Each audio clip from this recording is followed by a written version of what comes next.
Alright guys, so I showed you the Cryonis ability the other day from Legend of Zelda Breath of the Wild. Here's a new one that I've been working on. So we got these balls, freeze that with Stasis, smack it a bunch of times. You can see that arrow and then boom, send her flying like that. This is the Stasis rune from Breath of the Wild, and I can do the same with this cube. So we got that material change, hitting it, hit it right in the center. And now we got that arrow to indicate the direction, and then boom. Alright, one more.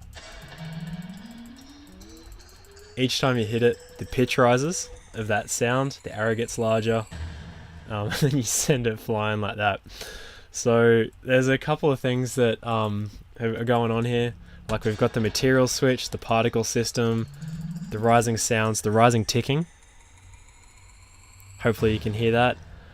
The explosion when she launches, etc, etc. So I love this. This was a lot of fun to make. Let me know if you like that, and I think I'll make a tutorial for this one definitely somewhere in the near future. But what I might do is I might finish creating the rest of the runes as well. I showed you guys a Cryonis one a couple of days ago, which I did over here on this demo map. Now we've got Stasis.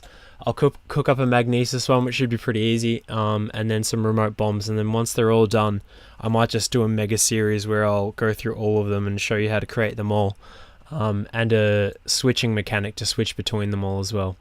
So there's still a little bit of work to do on this. There's a few more things I want to add in, but I'll be back soon with the tutorial.